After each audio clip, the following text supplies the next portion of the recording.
Wow, the observations have been damning. They have been damning. Let's welcome in the great Gareth A. Davies. Gareth, I want to do this in sections because I feel like there is so much to unpack from our time in Saudi Arabia. We're both there. I do want to discuss just the event itself and being in Saudi. Again, I thought it was incredible. I've spoken to so many people and I said, look, my time in Riyadh was exceptional. No complaints whatsoever. The hospitality, the food, I thought the event was unlike anything I've ever seen, and that's across all sports I've been to. I've been to the Super Bowl, you know, I've been to Champions League finals, FA Cup finals, I've watched England games. I thought it was just top of the tree. What's your take on it? You were there a few days before me. What was the whole week like for you? Well, I've got to give my top line. As an old school journalist, I've got to give my top line first of all, Addy, which is I've never been to an event where someone lost but they shocked the world. And I've got to say that, okay?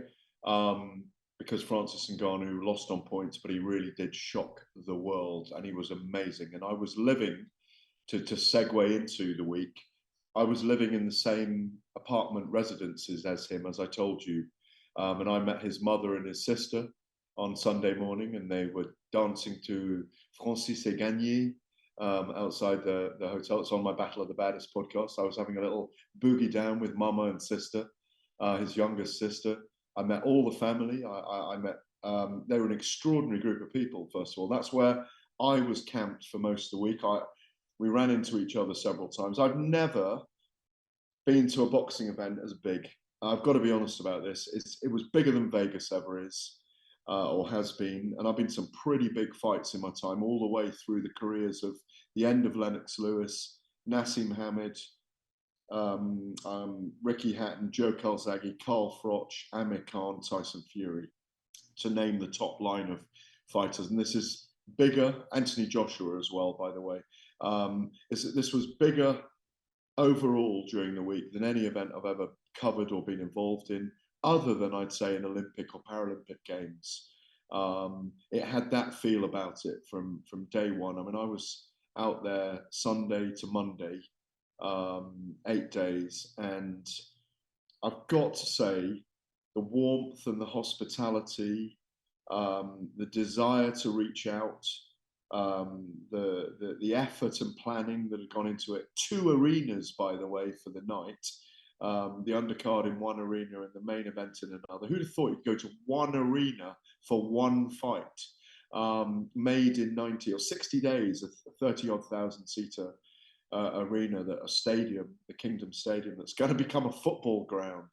I was blown away. I was blown away by the youthfulness of the country.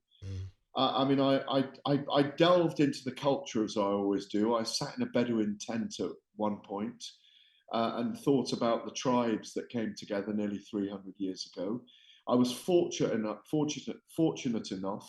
to go to the career highlight dinner of my life, not as a working media guy, but as a guest. I mean, I'm a bit blown away by saying this. As a guest who was invited to be in a photograph with all the legends of boxing and MMA who I've interviewed in my entire career. I mean, and beyond. I mean, I've interviewed Larry Holmes, who was there as well. He was before my time covering the sport. But I am a bit speechless about it. I had many emotions during the week. If heavyweight boxing and big time boxing is on its way to Saudi Arabia and they do it like this the whole time, I think we're on the way to turning around where boxing has been and on the way to heading where it might be. And obviously with, you know, just almost a few hours ago with it being announced that Saudi Arabia that Eurocross, of course, has got the World Cup in 2034. If we've got boxing there for the next 10 years as well as this grows, oh my word, Mr. Addy, Oladipo, I do not mind going there 5 or 6 times a year, like I used to Vegas, for the very big events. I don't know what your take on is that. No, I'm so happy you're saying this, and some people might be listening thinking, calm down, Addy, calm down, Gareth. No, we won't calm down, because it was that good. It was that sensational. I mean, really I'm walking around, and Sugar Ray Leonard's to my left, and Conor McGregor's to my right, and Israel Adesanya, and I'm seeing footballers, superstar R9 Ronaldo. no stuff, like every single thing that they had fought had come together. It's almost like someone had watched the best of every single event for the last 15 years and said, we'll take that, and make it our own Super Bowl event. And I'm with you. If there's events there 4 or 5 times a year, I'm living there. I'm moving over there and I'm staying there and I'm doing the events because it was the greatest thing I've ever experienced ever. Like I never thought, sorry, Gareth, I never thought the 2-ring thing would work. When I heard about it, I was like, this is silly. But it worked. It almost worked. Like, okay, that's the undercard. That's that done. Let's move on now to the main event. And when the ring came from the ground, I was like, okay, this is just ridiculous now. This is now. It was Rocky IV-esque when Dolph Lundgren was waiting in the ring for Apollo Creed. It was like that. Absolutely. I mean, I've experienced the cage being a ring at Bellator before with to the strains of Wagner, and that's extraordinary. But this was just unreal. Well, I mean, 2 other personal highlights of the week, by the way, and one was a bit of a faux pas by me. In the hotel over lunch one day, I met these 2 chaps. I was chatting to them, and they were from Spain, and I was chatting away and having a great time. And they said they were fight fans. They'd been invited out by the Saudi Arabians, the General Entertainment Authority, by His Excellency Turki Al Sheikh, and so I said to this guy in the end, this Spanish chap, I said, "What do you do?" He said, "Oh, I used to play football." And I said, "Oh, who for?" And he said, "Oh, Real Madrid with David Beckham." And I said, "Oh, what's your name?" He said, "Guti." And Guti. I didn't know who Guti was, to be honest. That's how crazy it is. That's how many stars were there. No, but we became mates and we exchanged numbers and followed each other on Instagram. He was such a good guy. And I said, "I'm really sorry, I didn't know who you were." And he said, "It's fine, it did me a favor because most people know who I am," because obviously he was in that Galacticos team with Ronaldo and Zidane and all those guys. And another one, I had the privilege of going to dinner with Mike Tyson and his family, and sitting with his son Amir Tyson, who's a fantastic young man. And I had 2, I've got to say, utterly memorable conversations with Mike Tyson, one at the gala dinner and one over dinner, and I'll never forget them. And he's an inspirational person, Mike Tyson, and someone we need to treasure and look after from our sport, because his story of transformation is one of the greatest on earth. Think about it, how wild he was as a man, as a fighter, and what he's become. And I thought he was incredibly magnanimous on the day that John Fury took to him at the press conference. And I think he made some interesting and intriguing input into Francis Ngannou's camp.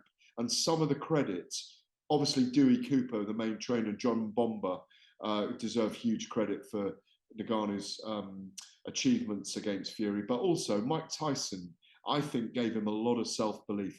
Chatting to Mike was another career highlight, because, as you just said, Eddie, they managed to amass an Olympic Games for a heavyweight fight, and they brought together. I mean, one day I couldn't get a lift after the weigh-ins. I couldn't get a lift because you had to get into the compound where it wasn't open to the public. It was like an Olympic Games, the pass, and I jumped in a car with Randy Couture, Chuck Liddell, and Junior Dos Santos, and Randy's wife. And obviously I know all of them and I've interviewed them and worked with them before, but it was just so amazing to sit in a car with them and just chat for half an hour on our way back out of there. It just went on and on and on. And that's just stuff in the periphery.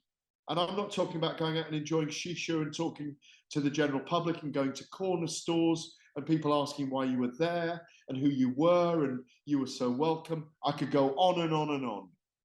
No, I fully understand. And that's why I knew this was going to be a proper debrief, because there is so much to unpack from what was an amazing week out there. I mean, Amir Tyson was actually on the broadcast with me for DAZN. We did the worldwide rights, and just, it was funny because I kept on bothering him and telling him, your dad's the most famous man on planet Earth. And I mean, even he spoke about the story of sort of his dad then and his dad now. And it's intriguing, actually. You look at the 3 faces that made up this main event. So you have got Mike Tyson, you've got Francis Ngannou, and you've got Tyson Fury. And you think of all their stories and how they've all overcome so much. Ngannou, who was homeless 10 years ago.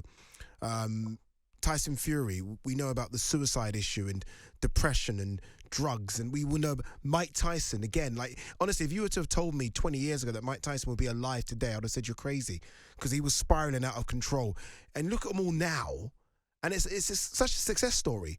And it kind of goes to the broader success of Saudi now. And look, there'll still be some people that, and rightly so, will question events going to Saudi, but they're trying to change the image of it.